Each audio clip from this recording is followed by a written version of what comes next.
Realizing the enemy was about to invade, I immediately activated the mechanism. Countless gears began to turn. At that moment, the hidden device deep beneath the sea was triggered. Soon, a massive stone pillar rose from the water. Countless steel wires shot out from the pillar and quickly spread across to the other side of the river. The 5 masked men in black didn't dodge in time. They were sliced in half by the wires and fell straight into the river. But just then, a young man suddenly threw a handful of leaves. He used the falling leaves to mark where my wires were hidden. Even more shocking, he used the leaves as stepping stones and moved swiftly across the razor-sharp wires. In no time, he crossed the river. Seeing this, I threw out my fishing rod to stop him, but he used my fishing rod as leverage and vaulted right over my defenses.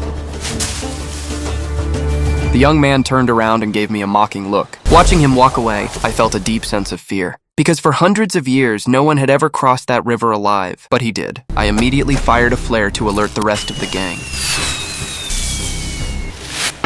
The gang leader received the signal and sent people to search. She even came in person to investigate. Meanwhile, Reina, who was scouting the area, noticed a flock of birds flying out of the forest. She instantly realized the intruder had entered their territory. She and her brother rushed after him, but they stopped at a crossroads. Reina plucked a leaf and tossed it forward. The moment it hit the wire, it was sliced clean in half. It was one of the traps laid earlier. There were many such traps hidden throughout the forest. Each steel wire was as sharp as a blade. Luckily, Reina's small build let her squeeze through the gaps. She kept searching and finally spotted the intruder's trail. But just as she was about to grab him, she slipped, and her whole body shot straight toward the deadly wires.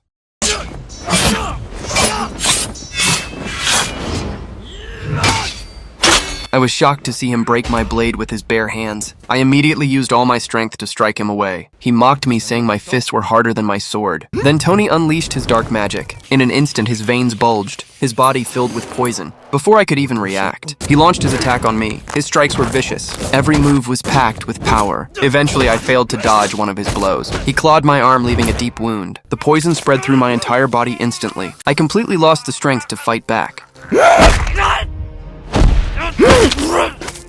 My wife begged Tony to spare me, but Jack showed no mercy at all. He lifted me up and threw me straight into the raging river. I still remember the cold and suffocating feeling of that moment, and Annie's desperate voice shouting my name. Without hesitation, she jumped into the river to save me. Luckily, we were stopped by a fallen tree branch. That's how we survived. Annie dragged me toward the shore with all her strength. Then she found 2 branches to make a simple stretcher. Step by step, she dragged me up the cliffside. Soon she collapsed from exhaustion. Just as I was about to fall off the cliff, a woman appeared in time to save me. She was the legendary healer. She had been living in seclusion in these mountains. She used silver needles to draw the poison from my blood and saved my life. When I woke up, I realized my right arm was broken. I couldn't even lift a bowl. It filled me with despair and frustration. I felt completely useless. In the days that followed, I drowned myself in alcohol every day, but my wife wanted me to stand up again. She made me keep doing rehabilitation training. Eventually, I slowly regained strength in my arm. I began strict daily training. I even tried tearing a tree apart with my bare hands. I did all of this to take revenge on Tony, but during my training that day, 2 strange men suddenly appeared.